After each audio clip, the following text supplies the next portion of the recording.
Welcome back to the Daily Economy 24/7. Today, we reach the final chapter of our three-part series, The Automation Age. This is part 3, The New Social Contract. If you're new to the channel, welcome to a community that values depth, clarity, and honest conversation about the world we're living in. And if you've been with us from the beginning of this series, thank you for taking this journey with me. Your support, your comments, your insights, they're the heartbeat of this show. In part 1, we uncovered how AI quietly seeped into the workplace. In part 2, we explored the human impact, the displacement, the reinvention, the rise of hybrid workers. But today we look forward.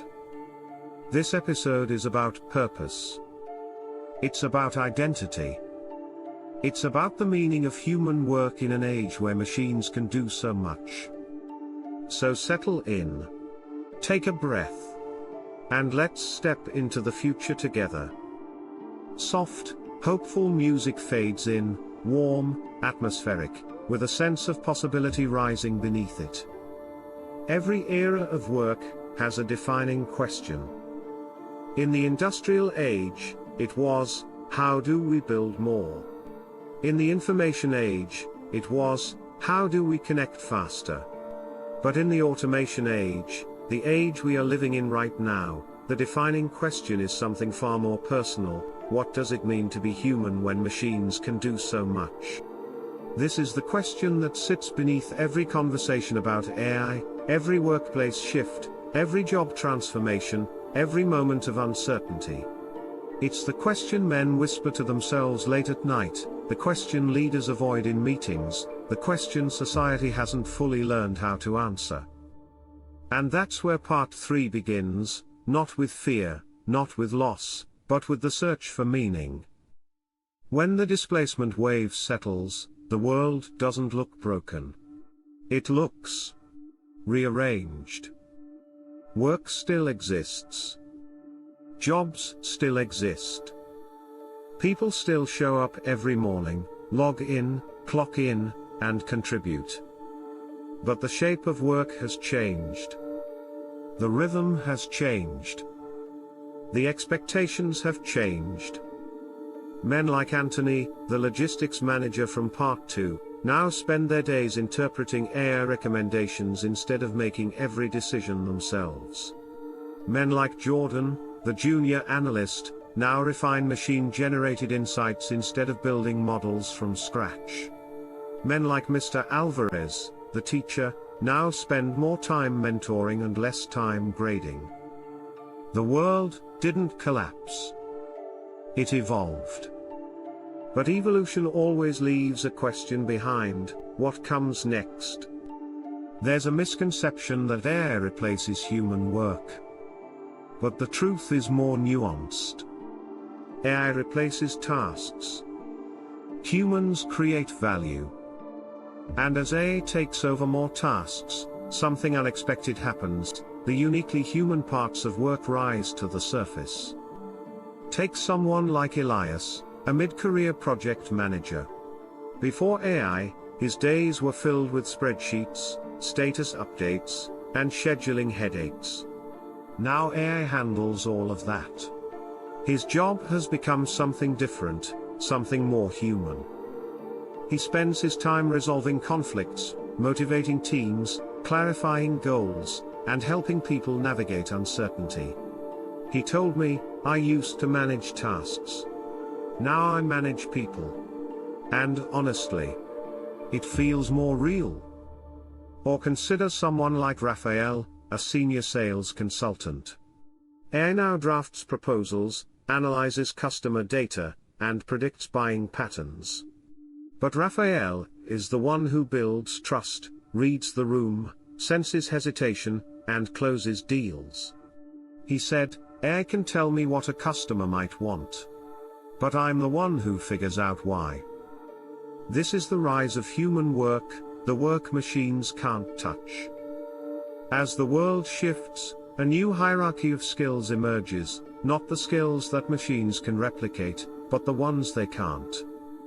Men who thrive in the automation age aren't the ones who know the most. They're the ones who understand people the most. Take someone like Daniel, the former customer support agent who now supervises AI interactions. His value isn't in answering questions, the AI does that. His value is in understanding tone, empathy, nuance, and human emotion. He told me, the machine can talk. I can listen. Or look at someone like Marcus, the AI quality supervisor. His job isn't to be faster than the machine. It's to be wiser than it. He said, AI can predict. I can judge. The skills that survive and thrive are the ones rooted in humanity. For decades, the social contract between workers and employers was simple: you bring your skills. We bring the work. You do the tasks. We pay you for the tasks.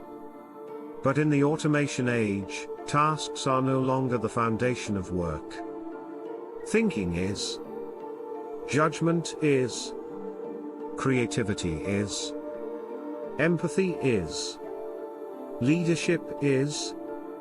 And so the social contract must evolve. Companies begin to value adaptability over tenure. Workers begin to value meaning over routine. The workplace becomes less about what you know and more about how quickly you can learn. This shift isn't formal. It isn't written in policy. It isn't announced in a press release. It happens quietly, in hiring decisions, in promotions, in performance reviews, in the subtle ways companies reward the men who can navigate change. The new social contract is not about tasks. It's about transformation. As the world adapts, a new vision of work begins to emerge, one where humans and AI don't compete, but collaborate. AI becomes the engine. Humans become the driver. AI brings speed, scale, and precision. Humans bring wisdom, empathy, and meaning. Together, they create something neither could create alone. This is the future of work, not a battlefield, but a partnership. And in this partnership, the question is no longer, what can AI do? The question becomes, what can humans become? In Section 2, we go deeper into the heart of this new world. We explore the men who reinvent themselves. The men who rise from displacement into purpose. The men who discover new strengths they never knew they had. And the men who redefine what it means to work, to lead, and to matter. Section 2 is where the future becomes personal, and where the meaning of human work becomes unmistakably clear. When the world changes, men don't adapt all at once. Some move quickly, almost instinctively. Others move slowly, cautiously, feeling their way through the dark. And some don't move until the ground beneath them shifts, so dramatically that standing still is no longer an option. Section 2 is about the men who move, the ones who reinvent themselves, the ones who rise from displacement into purpose, the ones who discover new strengths they never knew they had. This is where the future of work stops being theoretical and becomes deeply human. Reinvention doesn't happen in a moment. It happens in a series of small decisions, quiet choices made in the middle of uncertainty. Take someone like Jonathan. He spent 15 years as a mid-level accountant, the kind of man who took pride in precision. He loved the structure of the work, the clarity of the numbers, the satisfaction of balancing a ledger down to the last cent. But when AI tools began automating reconciliation, categorization, and anomaly detection, Jonathan felt the ground shift beneath him. For a while, he resisted. He told himself the tools were a fad, that experience would always matter more than automation. But the numbers didn't lie. The tools were getting better. Faster. More accurate. One night, sitting at his kitchen table long after his family had gone to bed, Jonathan opened an online course on data interpretation. Not data entry. Not data cleaning. Interpretation, the human side of analytics. He didn't tell anyone. He didn't announce it. He just started learning. 6 months later, he wasn't the man who feared AI. He was the man who guided it. He told me, I realized the machine could do the math. But it couldn't understand the story behind the math. That's where I found my place. Reinvention isn't dramatic. It's deliberate. Sometimes the future reveals strengths men never knew they had. Consider someone like Leo, a warehouse worker who spent years lifting, sorting, and organizing shipments. When automation arrived, robotic pickers, AI-driven inventory systems, automated forklifts, Leo assumed he'd be pushed aside. He wasn't a tech guy. He didn't have a degree. He didn't see himself as someone who could thrive in a digital environment. But something unexpected happened. The company needed someone who understood the floor, someone who could translate the messy reality of a warehouse into the clean logic of an AI system. Someone who could spot when the machine was wrong, when the data didn't match the lived experience. Leo became that man. He told me, the robot knows where everything is supposed to be. I know where everything actually is. He became a bridge, a translator between the physical world and the digital one. And in that role, he discovered something he never expected. He was good at it. Really good. Sometimes the future doesn't take something from you. Sometimes it reveals something inside you. As AI takes over more tasks, something subtle happens to the men who remain. They begin to lead, even if they were never trained to. Take someone like Omar, a customer service agent who spent years answering calls. When AI began handling the simple questions, Omar found himself dealing only with the complex, emotional, high-stakes conversations. He didn't just solve problems. He calmed people down. He built trust. He turned frustration into understanding. His manager noticed. Omar was promoted, not because he knew the system better than anyone else, but because he understood people better than anyone else. He told me, I used to think leadership was about authority. Now I think it's about empathy. AI doesn't eliminate leadership. It amplifies it. Not every man adapts quickly. Some resist. Some struggle. Some feel the weight of change pressing down on them like a burden they never asked to carry. But even among the men who resist, there are those who refuse to be replaced. Take someone like Victor, a machinist in his late 50s. He watched as AI-assisted tools began performing tasks he had spent decades mastering. He felt the sting of irrelevance creeping in. He felt the fear of being left behind. But he didn't give up. He began mentoring younger workers, teaching them the craft, the feel, the intuition that no machine could replicate. He became the keeper of knowledge, the man who understood the soul of the work. He told me, the machine can cut metal. But it can't teach a man how to take pride in what he makes. Victor didn't adapt by learning new technology. He adapted by deepening his humanity. If there's one trait that defines the men who thrive in the automation age, it's curiosity. Curiosity is the willingness to explore the unknown. Curiosity is the courage to ask questions. Curiosity is the humility to learn. Curiosity is the spark that turns fear into opportunity. Men like Elias, Raphael, Jonathan, Leo, Omar, and Victor aren't defined by their skills. They're defined by their curiosity. They don't see AI as a threat. They see it as a tool, a powerful one, but still a tool. They don't cling to the past. They build a bridge to the future. They don't ask, What will AI take from me? They ask, what can I become because of it? Curiosity is the new currency of the modern workforce. As AI grows more capable, the human advantage becomes clearer. Machines can calculate. Machines can predict. Machines can optimize. Machines can generate. But machines cannot care. Machines cannot empathize. Machines cannot inspire. Machines cannot lead. Machines cannot understand the emotional weight of a moment. Machines cannot feel the responsibility of a decision. The future of work is not about competing with machines. It's about complementing them.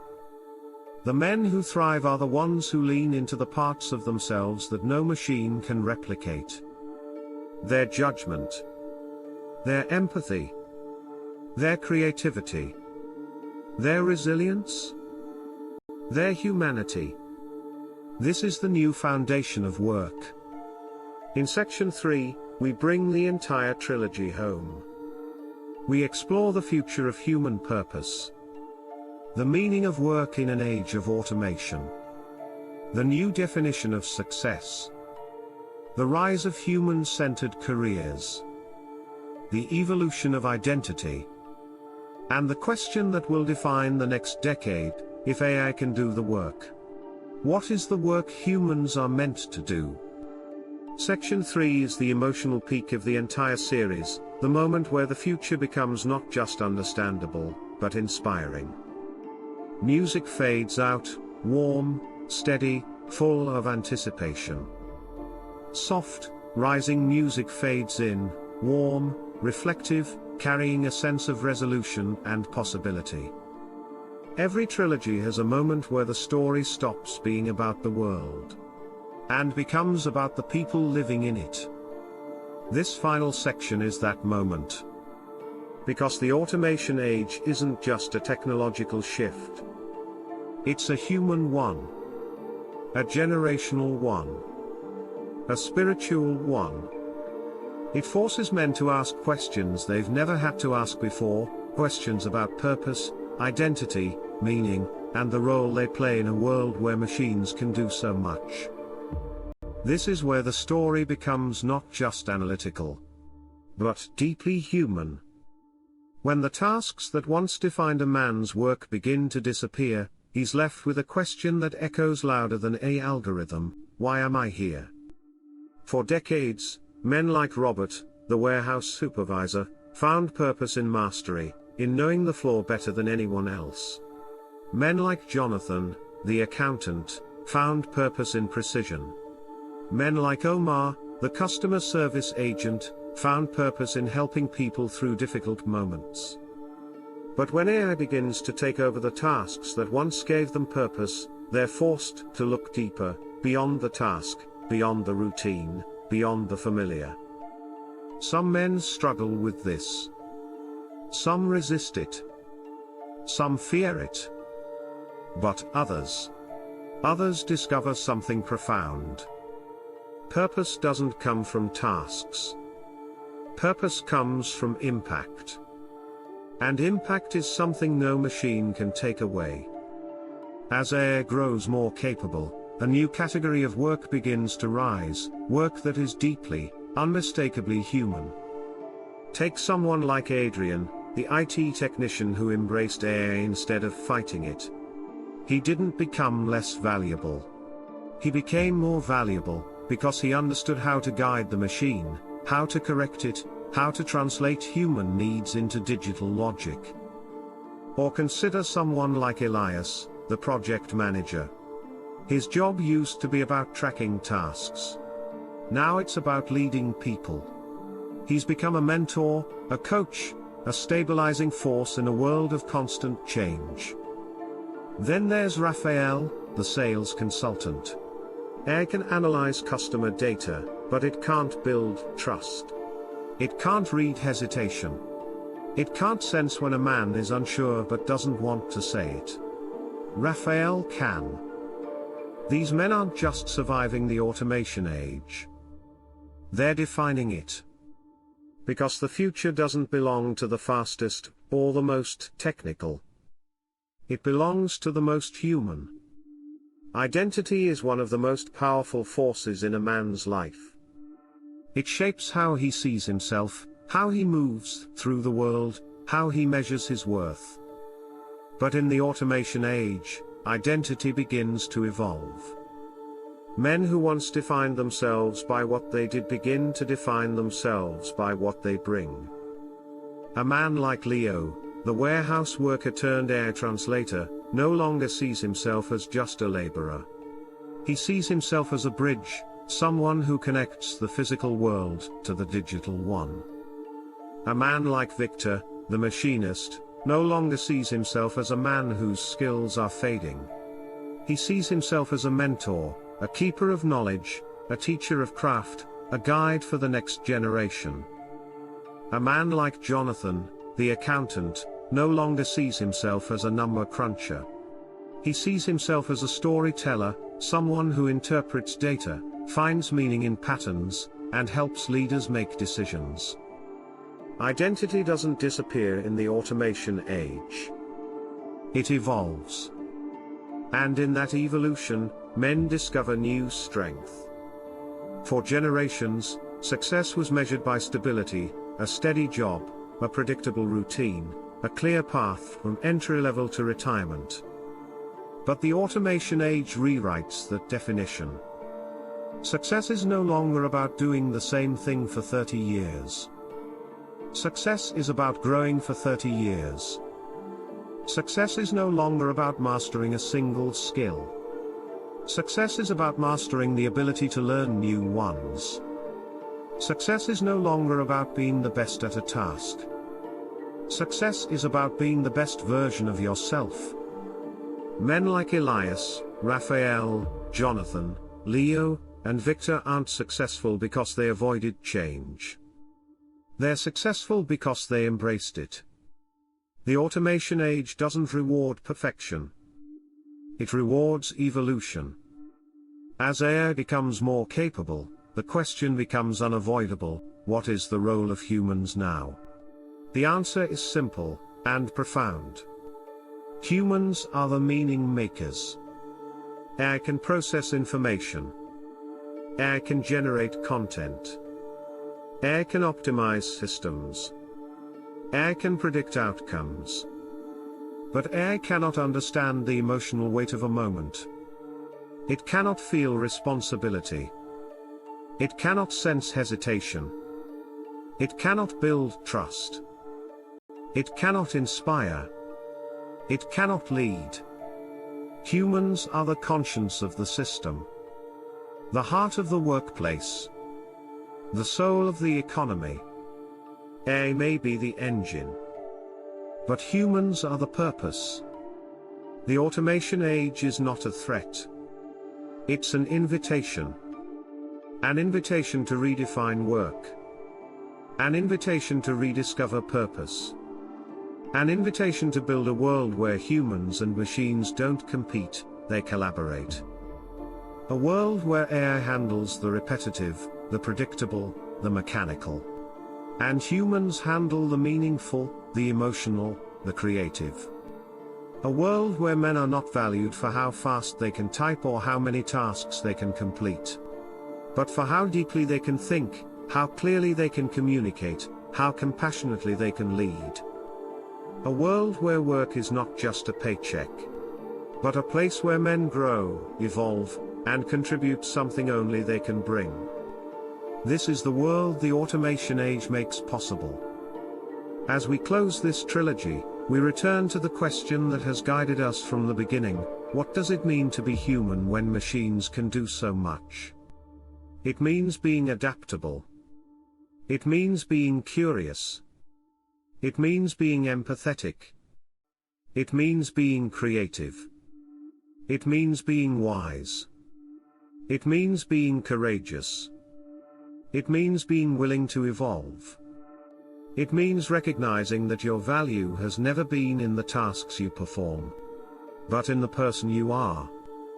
The automation age doesn't diminish humanity. it reveals it. And the future belongs to the men who embrace that truth. Thank you for spending this time with me, and for taking this entire journey through the automation age. This trilogy has taken us from the quiet rise of AI in the workplace, to the displacement wave reshaping industries, to the new social contract that will define the next decade of human work. If there's one truth that rises above everything we've explored, it's this: AI may be powerful, but humanity is irreplaceable. Your empathy, your judgment, your creativity, your leadership, your ability to connect, to inspire, to give meaning, these are the strengths that define the future. If this series opened your eyes, encouraged you, or gave you clarity, make sure you follow the show, share this episode with someone who needs it, and jump into the comments to tell me what resonated with you. Your voice shapes where we go next. This is the Daily Economy 24/7, and the future belongs to the human.